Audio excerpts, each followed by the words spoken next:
Madame, Messieurs, fidèles téléspectateurs du magazine Au-delà de l'actualité sur Canal Congo Télévision, merci de nous suivre et bonne célébration de mois dédié aux droits de la femme à toutes les femmes de la République démocratique du Congo. Nous donnons de la voix aux femmes tout au long de ce mois de mars à travers votre magazine Au-delà de l'actualité. Et ce soir, nous recevons Madame Stéphanie Kitoumé. Elle est présidente fondatrice de l'ASBL Femmes Excellentes pour une société idéale. Bonsoir Madame. Bonsoir Madame. Merci d'avoir répondu à notre invitation. Madame Stéphanie Kitoumé, je vous ai présentée comme présidente de l'ASBL Femmes Excellentes pour une société idéale. Parlez-nous un peu de votre ASBL. Je vous remercie d'abord pour l'invitation de penser à nous. Notre association existe depuis plus de 10 ans et Femmes Excellentes pour une société idéale. Nous voulons juste marteler sur le fait que la femme a un rôle prépondérant à jouer dans le processus du développement de son pays. Voilà pourquoi nous parlons de cette femme-là qui doit être excellente. Excellence, ça veut dire une femme qui excelle, c'est-à-dire une femme exceptionnelle, extraordinaire. On ne demande pas qu'elle soit parfaite, mais qu'elle puisse se débarrasser des futilités pour remonter un peu sur la barre là au-dessus. C'est-à-dire une femme excellente, c'est une femme qui vise les meilleurs, qui vise mieux. Une femme excellente, c'est cette femme-là qui est capable de contribuer considérablement au développement de son pays. Voilà pourquoi nous parlons de la société idéale, parce que sachant que la femme ne peut jamais exister seule. Pour qu'elle puisse bien se sentir équilibrée, elle doit vivre avec sa société. Voilà pourquoi nous parlons d'une femme excellente pour une société idéale. Parce qu'une femme sans mari, elle n'est pas complète. Une femme sans enfant n'est pas complète. D'où elle doit être excellente pour que sa société soit idéale. Une femme sans mari, elle n'est pas complète. Sans enfant, elle n'est pas complète. C'est un peu explicite, je n'ai pas bien compris. Explicite, hein. Ouais. Je voulais dire une femme, hein, pour qu'elle soit équilibrée. C'est pas que c'est une exigence ou une nécessité, mais c'est quand même un besoin et puis c'est nécessaire pour son équilibre. Parce que si vous regardez bien, la majorité des femmes qui sont sans mari, elles sont des femmes nerveuses, elles se sentent seules. Mais quand elle a l'appui de son mari, parce qu'elle ne saura pas contribuer seule, elle a besoin de l'appui de l'homme. Ces mariages-là, on ne parle pas nécessairement du lit conjugal ou bien du mariage à l'état civil, non. C'est-à-dire qu'elle a besoin de conjuguer avec toute sa société. Une femme dans une société ne peut pas aussi travailler seule, elle a aussi besoin d'avoir des hommes comme collabos. Donc, une femme, elle ne peut pas vivre seule, elle ne peut pas se développer seule, elle a toujours besoin des autres pour... Mais qu'est-ce que vous direz, qu'est-ce que vous répondrez à toutes ces femmes qui sont célibataires, qui nous suivent, qui excellent aussi dans la société? C'est pas que je viens d'expliciter, madame. Je ne dis pas qu'être célibataire, parce qu'on est africain. Et en tant que femme africaine, souvent, ce sont les hommes qui viennent vers nous. Souvent, c'est nous qui attendons qu'on puisse être mariés. On ne peut pas se marier par défi, on ne peut pas se marier parce qu'on a besoin d'équilibre. On doit se marier quand on trouve son âme sœur, quand on trouve que c'est important. Donc, je ne nie pas le fait que les femmes célibataires excellent aussi, non. Je dis seulement que la femme, pour qu'elle puisse être équilibrée, elle a aussi besoin d'avoir un homme à côté de lui, soit comme conjoint, soit comme collaborateur. C'est dans ce sens-là que pour un peu une sorte d'appui. D'appui, parce qu'elle ne peut pas réussir seule. Elle a toujours besoin d'être accompagnée. Mais les femmes réclament l'égalité, les femmes réclament l'épanouissement, les femmes veulent être la parité. C'est un peu contradictoire par rapport à ce que vous dites, madame Stéphanie. Un peu contradictoire. Oui. Bon, je ne sais pas. Parce que les femmes réclament à travers qu'ils puissent aussi donner la chance, qu'on leur donne aussi la chance de briguer d'autres postes, d'être aussi à la tête des organisations. Mais quand vous vous appelez à l'accompagnement de la femme, tous toujours aux côtés de l'homme, ça veut dire quoi? Nous parlons du genre. Le genre, c'est un mot inclusif. C'est-à-dire et les hommes et les femmes. Un monde ne peut pas aller de l'avant sans les deux. Donc, seules les femmes ne peuvent pas construire, seuls les hommes aussi ne peuvent pas construire. Nous avons besoin de tout le monde. Voilà pourquoi on parle de l'égalité. On parle de l'égalité, c'est là où les hommes maintenant veulent s'accaparer de tout, en oubliant la femme. Nous avons besoin de cette égalité. S'il n'y avait pas besoin de cette égalité, on n'aurait pas parlé de droits de la femme. Donc, on parle des droits de la femme, c'est pour qu'il y ait égalité. C'est-à-dire, autant d'hommes, autant de femmes. Autant d'hommes, autant de femmes. Et pourquoi pas parler aussi des minimum 30% pour qu'on puisse s'appuyer bien et puis conjuguer nos efforts et jouer la complémentarité. Jouer la complémentarité, Madame Stéphanie Kitoumé, femme présidente de la fondatrice présidente fondatrice de l'ASBEL, Femme excellente pour une société idéale. Vous avez dit que la femme doit être excellente pour contribuer au développement du pays. Oui. Mais d'autres diront, moi c'est à ton Akambokate. Qu'est-ce que Madame Stéphanie va dire? Oui, moi aussi, ça m'est préoccupé beaucoup l'adage là. Moi, ça tombe Akambokate. Donc ça me peignait vraiment le cœur. Et en même temps, un autre adage qui dit que si vous trouvez souvent les chauffeurs et les receveurs, ils s'insultent comme ça, maman nayo et tout. Moi, je croyais qu'on était en train de dénigrer la femme. C'est en recherchant que j'ai enfin trouvé l'idée initiale. L'idée initiale, c'était laquelle? Quand on dit « moi, ça tonga kambokate », c'était à l'époque. Comment? Par exemple, un papa qui n'a mis au monde que des filles. Quand il n'a mis au monde que des filles, quand toutes ces filles-là sont mariées, maintenant qui vont rester pour construire les villages ou bien la ville? C'est dans ces cadres-là.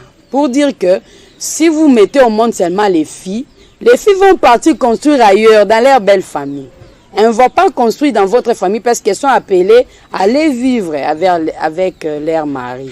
C'est dans ce sens-là. Quand on dit « moi, ça tongara mbokate », c'était dans ce sens-là. Et en même temps, j'ai honte quand on dit ça dans le sens péjoratif. Dans le sens péjoratif, ça s'explique parce que deux fois, nous les femmes, les hommes se moquent de nous. Hein. Quand on s'est réunis là, ils disent, bon, laissez-les, vous allez voir vous-même. Donc on nous appelle comme la tour de Babel. La tour de Babel, c'est comment? Quand on s'est réunis comme ça, Madame Gisèle, on peut faire quelque chose et tout. Et au finish, à un moment donné, on va se disloquer. Au finish, on va commencer à se chamailler. Au finish, on va commencer à se jalousier. C'est comme ça que vous allez voir même dans un groupe. Vous voyez que les femmes ne s'appuient pas. Les femmes sont jalouses entre elles au lieu de construire. Alors quand on est jalouse comme ça, même les hommes, ils ne vont pas nous prendre avec beaucoup de considération. Mais si nous les femmes, nous étions solidaires vraiment, on aurait beaucoup de décideurs qui seraient des femmes. C'est comme à la présidence de la République. Si nous, les femmes, nous disons que non, cette fois-ci, nous allons voter une femme et tout. Je pense que rien ne peut nous empêcher. On a vu les candidates femmes qui ont été les moins votées. Les moins votées. Les candidates présidentes de la République. C'est parce qu'il y a beaucoup de problèmes. Il y a beaucoup de problèmes. Il y a des problèmes complexes, très complexes par rapport à tous ceux-là. Je peux dire, par exemple, moi, je me présente comme candidate présidente de la République ou candidate députée. Maintenant, il y a des femmes qui ont été, par exemple, bénéficiaires des dons des autres députés ou bien des autres candidats hommes. Maintenant, ces croyants redevables, elles se disent quoi? Bon, j'ai mangé, j'ai pris les histoires, l'autre m'a donné, alors pourquoi voter la femme? Et pourquoi la femme n'est pas peut-être capable d'offrir aussi des dons à ces femmes-là? Généralement, les hommes ont plus d'argent que des femmes. Mais il y a aussi des femmes riches au Congo. Oui, je sais. Mais j'ai dit généralement. Généralement, ce sont les hommes qui ont plus de moyens que les femmes. Ce qui fait que les femmes, souvent les femmes soutiennent ceux qui ont des moyens au détriment de leur père. Et aussi, il y a un autre problème, parce que nous devons être objectifs comme femmes. Objectifs comment? Moi, aujourd'hui, je soutiens ma père qui est une femme. Après, quand elle réussit et tout, elle oublie complètement la femme. Et c'est comme ça que nous, les femmes, des fois... les hommes oublient aussi ses électeurs, c'est pas seulement les femmes. Oui, je ne refuse pas. L'indifférence de l'homme, ça fait mal. Mais l'indifférence de la femme, ça fait encore plus mal que ça. Vous voyez, si par exemple j'ai voté un homme, bon, il n'a pas pensé à moi et tout.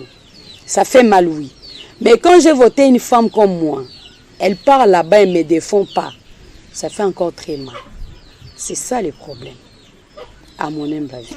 C'est la raison pour laquelle les femmes ont un avis négatif par rapport à leur père. C'est parmi l'une des raisons, mais moi je ne peux pas m'appuyer sur ces raisons-là. Je vais me dire seulement si je peux encore donner de la chance à une femme comme moi, de briguer, ça va me faire la fierté qu'il y a une semblable à moi qui est capable de faire quelque chose. Donc quand je parle de la femme excellente, je ne parle pas de moi, mais je parle de toute femme qui excelle. Elle m'émerveille et puis elle m'inspire beaucoup. Et un autre problème, Madame Stéphanie, c'est aussi quand il y a peut-être des postes électifs, il y a moins de femmes qui se présentent. Cela est dû à quoi selon vous? La peur, elles ont peur de la politique, elles ont peur d'affronter la politique. Moi, je pense que ces problèmes, peut-être, ça se situe au niveau des provinces ou des territoires. Même à Kinshasa, il y a moins de femmes qui se présentent. Ici à Kinshasa, on a même vu des femmes qui ont réclamé à ce qu'on puisse respecter, à ce que la CENI puisse obliger la parité dans des listes électorales. Parce qu'on a vu qu'il y a beaucoup de femmes qui désirent aussi être mises sur la liste. Alors que les hommes ne voulaient pas mettre toutes ces femmes-là, les hommes se mettent eux, et puis ils mettent un peu de femmes. Il y a actuellement beaucoup de femmes qui ont besoin de postuler, cependant c'est au niveau des partis politiques où il y en a qui négligent les femmes, il y a plus des exigences par rapport aux femmes. Oui, et par conséquent, ce sont les hommes qui se présentent plus que les femmes sur les listes. D'où la réforme de la loi électorale.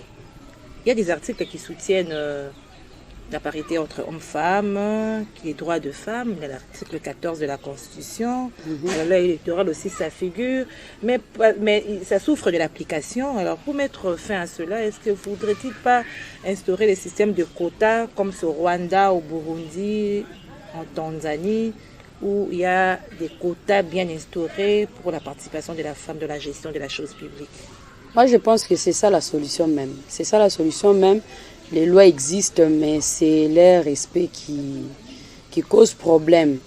Par exemple, pour notre loi électorale à la CENI, on a exigé que sur les listes que les femmes soient représentées, mais on n'a pas fait de ça une obligation.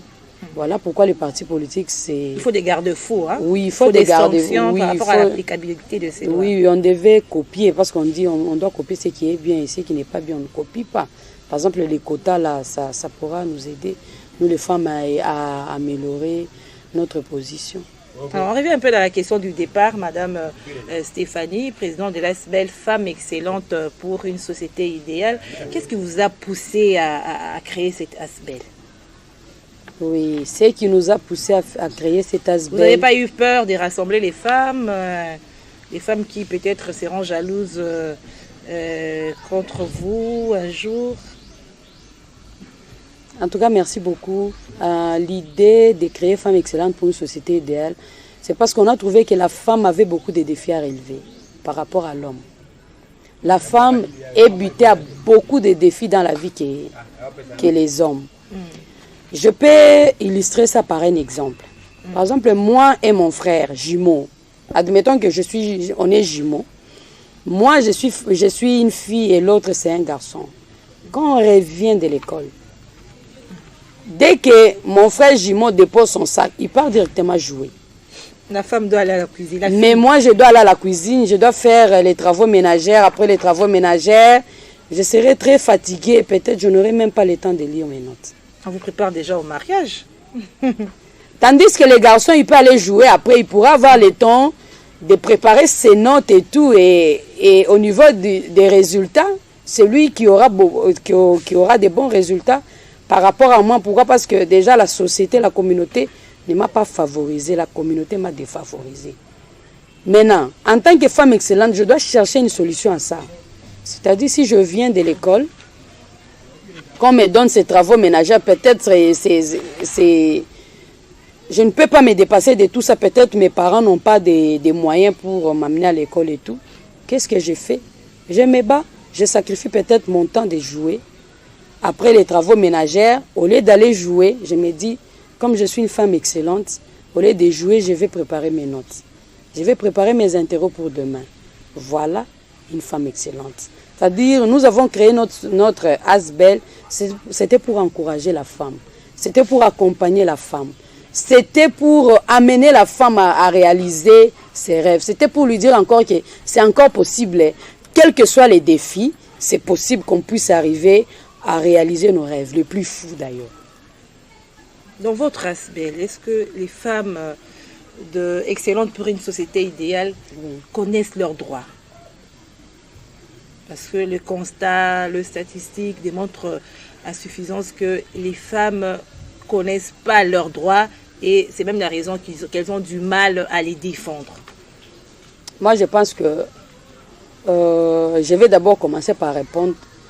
Les femmes de notre ASBEL, femmes excellentes pour une société idéale, savent bien leurs droits. Vous sensibilisez dans ce sens-là? On sensibilise dans ce sens-là. Et on s'est dit, nous ne devons pas nous limiter seulement à connaître nos droits. Nous devons aussi connaître nos devoirs. C'est-à-dire quand on dit que moi aussi j'ai le droit de participer, j'ai aussi le droit de décider. C'est-à-dire je dois aussi avoir des compétences requises. C'est-à-dire je dois aussi mériter. C'est-à-dire quand je vais à l'école, je dois vraiment et réellement apprendre pour être en mesure d'accomplir les tâches qu'on va me confier. Donc c'est ça le problème maintenant. Donc nous connaissons bien nos devoirs et nous ne nous limitons pas seulement sur le devoir de la femme et sur le droit de la femme. Nous allons plus loin au devoir parce que quand on te dit, ok, selon la Constitution, vous avez droit à aller travailler. Maintenant, quand on me donne ce travail-là et que je ne suis pas en mesure de travailler, là, je ne suis pas une femme excellente. Une femme excellente, c'est celle qui connaît non seulement ses droits, celle qui sait aussi se battre pour accomplir ses devoirs.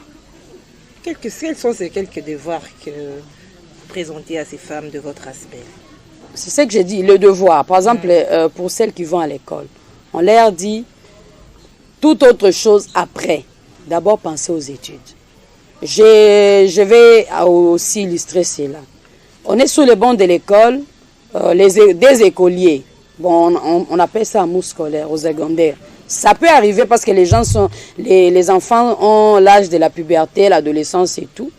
Maintenant, quand ta fille là ou bien notre membre part là-bas, parce que nous, la femme excellente pour une société idéale, imaginez dans la société, nous sommes en train d'encadrer toutes catégories et tous les âges. Donc nous sommes là pour commencer à protéger à partir de la conception de l'homme jusqu'à sa vieillesse. C'est-à-dire quand l'enfant va à l'école, nous faisons des sensibilisations. Toi, jeune fille, il ne faut pas écouter ce que, par exemple, ces petits garçons te disent. Non, je t'aime, ceci, cela. Pourquoi? Parce que si aujourd'hui, tu es enceinte avant d'avoir ton bac, c'est-à-dire le diplôme d'État, le garçon va poursuivre ses études. Il va aller au campus, il va terminer.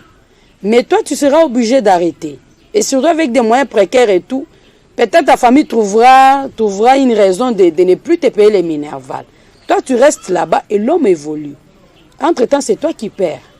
Voilà pourquoi nous sommes en train de... On te pousse à un mariage précoce. Un mariage précoce. Voilà pourquoi nous sensibilisons les femmes pour dire que oui, nous voulons aussi être là, nous voulons aussi être parmi les femmes citées dans le bon. C'est-à-dire, si nous voulons arriver là-bas, nous devons encore faire beaucoup de sacrifices pour que nous puissions arriver là-bas. Et pour arriver là-bas, nous devons chercher ce qui est bien, à faire le nécessaire pour que nous puissions aussi arriver à terminer les études et puis briguer aussi avec compétence. Alors, vos propos me poussent à avoir un peu votre avis par rapport à ce qu'on appelle la promotion canapé. Hein?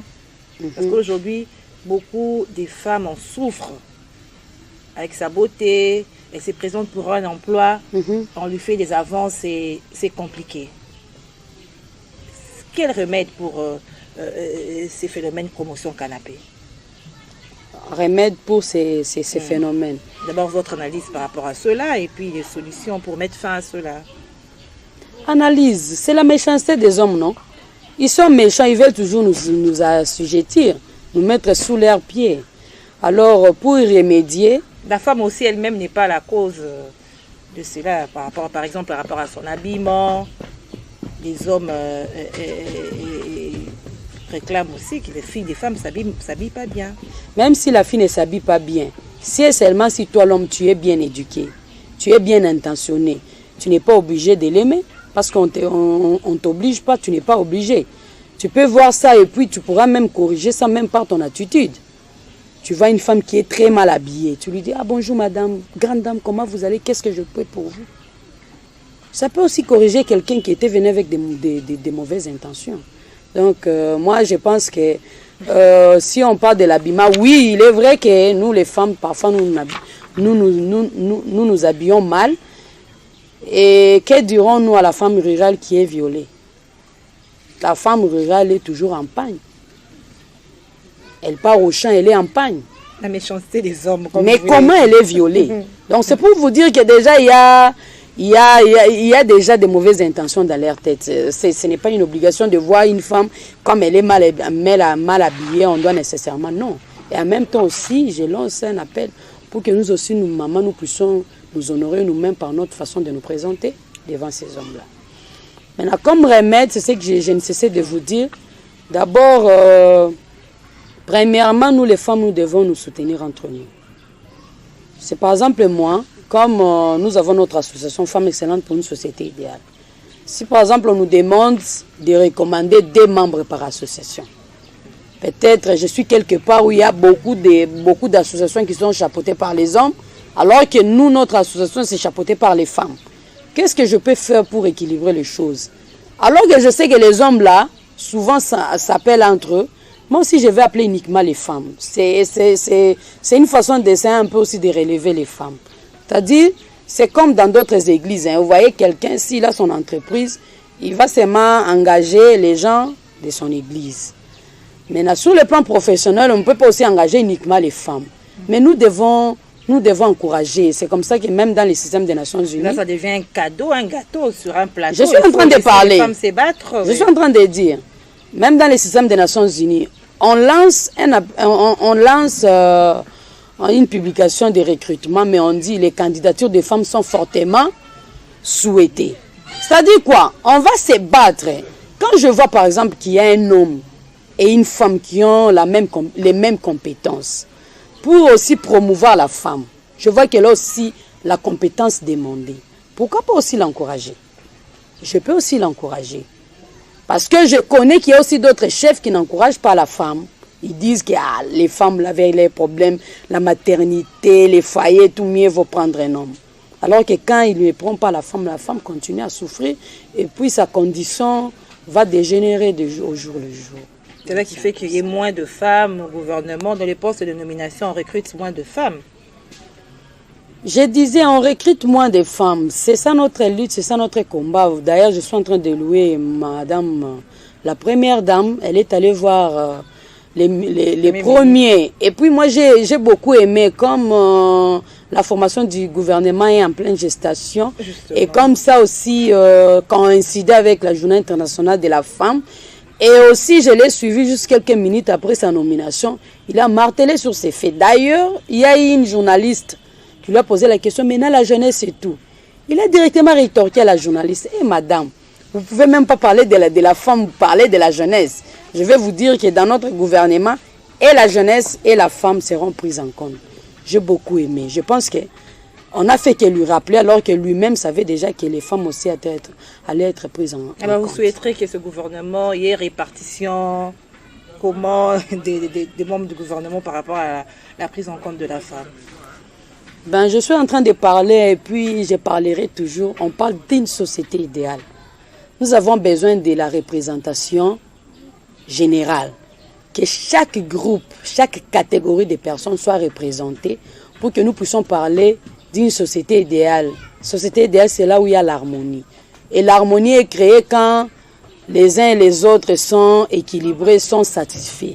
Par exemple, il y a les hommes, il y a les femmes, il y a la jeunesse, il y a les personnes vivant avec handicap, il y a toutes ces catégories-là. On doit tenir compte de toutes ces catégories-là pour que quand même, moi je me dis, même si moi je ne fais pas partie de ces gouvernements, mais si je vois quand même les femmes sont représentées, ça me réjouit.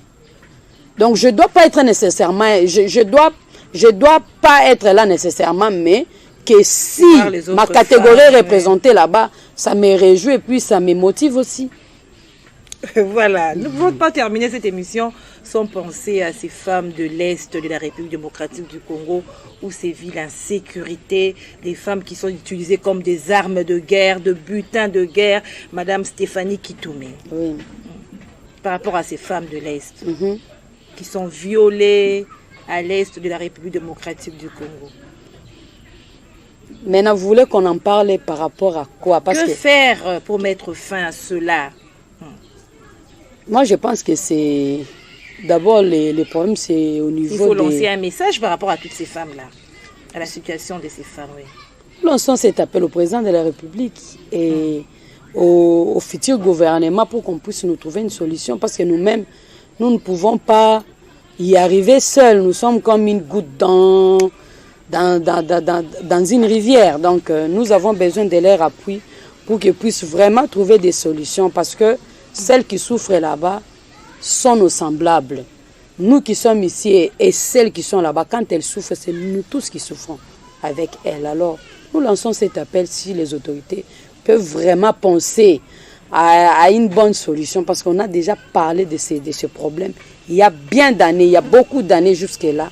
Il n'y a toujours pas une bonne solution. Alors, voilà pourquoi nous prions aux autorités de nous aider à trouver des solutions catastrophiques. Alors, le thème de cette année par rapport à la journée internationale des droits de femmes, thème national, c'était leadership féminin, excellence, société égalitaire et numérique dans l'ère de la Covid-19.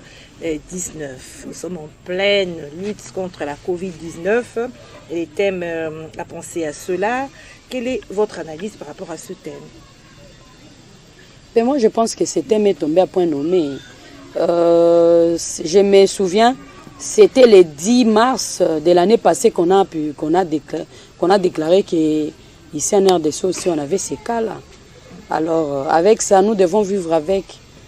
Nous devons vivre avec parce que si nous ne vivons pas avec, nous serons toujours bloqués. Cette maladie-là a causé beaucoup de dégâts, Nous devons seulement rester aux aguets et puis respecter les gestes barrières. Il y a le vaccin qui est aussi là, qui est déjà là en République démocratique du Congo, dans nos frontières. Il y a les vaccins. Ben, moi, maintenant, je me demande, les vaccins là, c'est aux autorités de nous répondre. Est-ce que ces vaccins-là doivent être obligatoires? Non, on a dit que ce n'est pas obligatoire. Alors, comme ce n'est pas obligatoire, que ceux qui sont malades soient vaccinés, que ceux qui ne sont pas malades ne soient pas vaccinés et prennent des mesures pour prévenir cette maladie. Voilà, je rappelle que nous avons reçu aujourd'hui Madame Stéphanie Kitoumé. Elle est présidente de l'ASBEL Femmes Excellence pour une société idéale. Madame Stéphanie, nous tendons déjà vers la fin de notre magazine Au-delà de l'actualité. Un dernier mot, un message à lancer par rapport à toutes les femmes qui sont nombreuses en train de nous suivre à travers notre magazine Au-delà de l'actualité. Oui. Un message, c'est un message d'amour. C'est-à-dire, nous les femmes, nous devons nous aimer, nous devons nous soutenir, nous devons prendre en compte notre responsabilité pour construire ce beau Congo. Nous devons nous réunir, nous devons être ensemble. C'est-à-dire, nous devons bannir les antivaleurs pour prôner les valeurs afin que nous puissions être aussi des actrices du développement. Merci Madame Stéphanie Kitoumé. C'est donc votre mot de la fin. Nous sommes arrivés à la fin de notre magazine. Madame présidente fondatrice de l'ASBEL Femmes Excellentes pour une société idéale. Merci à vous, fidèles téléspectateurs du magazine Au-delà de l'actualité. C'est la fin de notre magazine. Nous nous retrouvons prochainement, mercredi 21h10 et jeudi 13h30 sur Canal Congo, bien sûr. Au revoir. Merci.